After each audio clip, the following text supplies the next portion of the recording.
За Монгол улсын хувьд стратегийн өндөр ач холбогдолтой газрын тос боловсруулах үйлдвэрийн төслийн бүтээн байгуулалтын ажил эрчимтэй үргэлжилж байна. За Дорноговь аймагт баригдаж байгаа тос үйлдвэрийн үндсэн технологийн байгууламж болох атмосферийн нэрлэгийн байгууламжийн цамхуудыг өчигдөр үйлдвэрийн талбай тээвэрлэн хүргэжээ. Атмосферийн нэрлэгийн цамхагийг 4 хэсэгт хуваан Нэтгээгийн Мумбай хотоос далайн тээврээр ачиж бүгд найрамдах хятад ард улсын Тянжин бомтод хүргэн өчигдөр замын үдийн бомтоос 11 хүн даацын тээврийн хэрэгслэр үйлдвэрийн талбаар амжилттай тээвэрлжээ.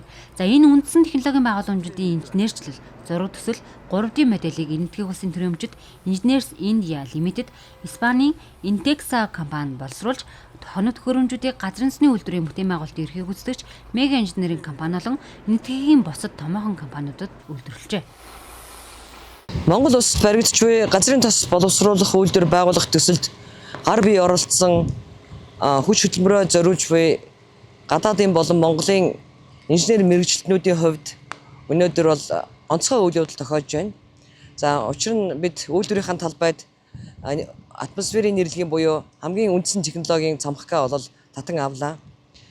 Үйлдвэрт боловсруулагдах бүх түүхий тос нь энэ нэрлэгийн цамхагт орж нэрэгдэн дараагийн шатны боловсруулах байгууламжуудад ордог.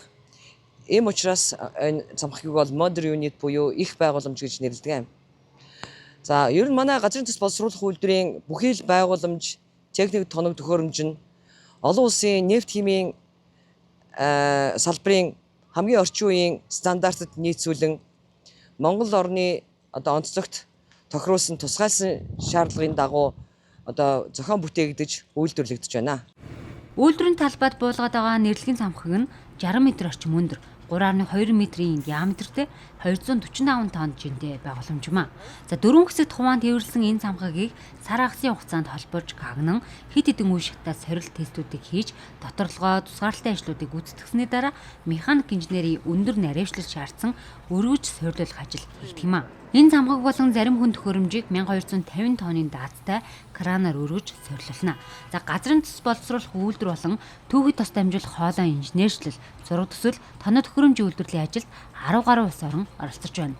Эцэст нь том аврын хүн жинтэй байгууламжийг замын үдээс үйлдвэрийн талбараа осол аюулгүй тээвэрлэхэд бүх талын тусалцаа үзүүлсэн Дорноговь аймгийн удирдлагууд замын цагдаа онцгой байдал автоэрийн газарт гүн талархалтайгаа төслийн хамт олноос илэрхийлжээ.